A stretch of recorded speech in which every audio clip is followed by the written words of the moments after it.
আমি করতে বলেছি, কারণ আমি জানি যখন নামাজে দাঁড়িয়ে যাও দুনিয়ার কোনো হুঁশ তোমার তখন থাকে না।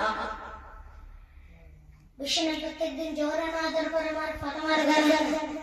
একদিন জোহরে নামাজের পরে মা ফাতেমার ঘরে গেলেন। বললেন, ও ফাতেমা, আমি কোথায়? ফাতেমা বললেন, আব্বা জামাই আমার সাথে ঝগড়া করে বের হয়ে গিয়েছে। বিশ্বনবীর চেহারাটা অনেক গোড়ার মতো লাল হয়ে গেল। কি বলে ফাতেমা?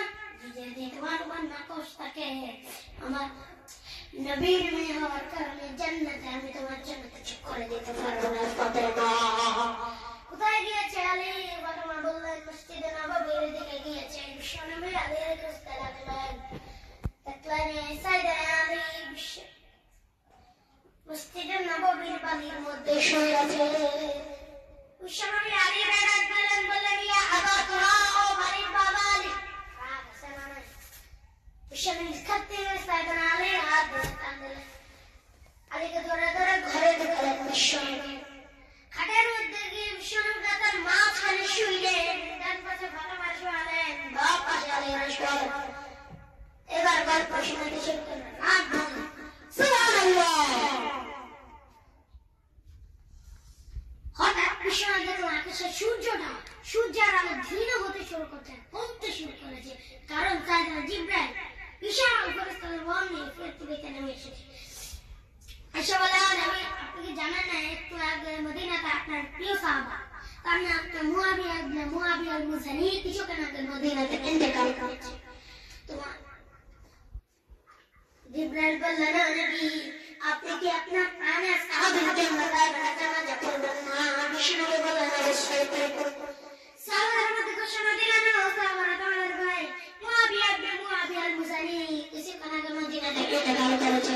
তোমাদের ভাইদের জন্য বাইরে বের হয়ে আসে সবাই। এই মুহূর্তে এই মাত্র আমরা গায়বানা জানাজা করব। বিশ্বনবীর প্রতিমুখে দাঁড়ালেন। হাজার হাজার সাহাবারা লাইন ধরে দাঁড়ালো। সাইয়েদনা জিবরাইল 1,40,000 ফেরেশতা নিয়ে সাহাবাদের পেছনে পিছনে দাঁড়িয়ে গেলেন। প্রথম লাইনে 70,000, দ্বিতীয় লাইনে আরো 70,000, মোট 1,40,000। আর সাহাবারা মানে আল্লাহু আকবার বলে গায়বানা জানাজা শুরু করল। নামাজ বিশ্বনবী তাও কিন্তু কোন সাহাবারা গায়বানা জানাজা তো আকাশ থেকে এত ফেরেশতা নামে না। বিশ্বনবী বলেন, জিবরাইল, কোন সাহাবের গায়বানা জানাজা তোমরা আকাশ থেকে এত ফেরেশতা বলবি না মনে? কি এমন ভালো বলছি আমার মুআবিয়া সাহাবী? জিবরাইল বললেন, নবী ছোট্ট একটা আমল, কিন্তু আমলটারে ভালোবেসেছে কে?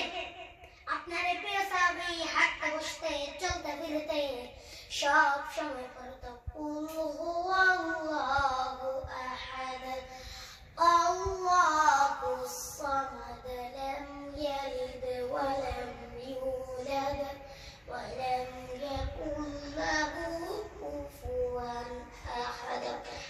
আল্লাহু আকবার। এজন্য বিশেষ সূরাতুল ইখলাস তেলাওয়াত করা দরকার আছে না নাই?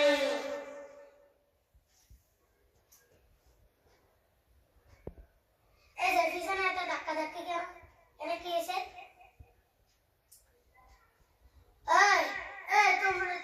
তোমরা ধাক্কা ধাক্কি করতেছো, আমি দেখতেছি না। না বসেন, সবাই বসেন।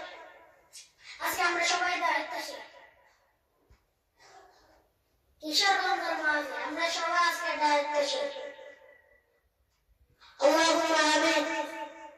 ربنا آتنا في الدنيا حسنة وفي الآخرة حسنة وقنا عذاب النار رب ارحمهما كما ربياني صغيرا। আল্লাহ রাব্বুল আলামিন আমাদের সবার গুনাহগুলো মাফ করে দেন। আল্লাহ আমাদের মাহফিলকে আল্লাহ জান্নাতের বাগান বানায় দেন। আল্লাহ যারা অসুস্থ আছে সুস্থ করে দেন, সুস্থতার সহিত নেক দান করেন।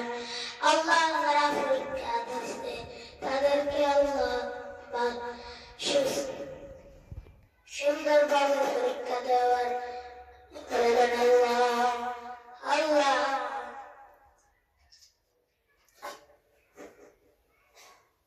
আমাদের মধ্যে যারা কবরবাসী হয়ে গেছে সবার কবরকে আল্লাহ জান্নাতের বাগান বানায় দেন। আল্লাহ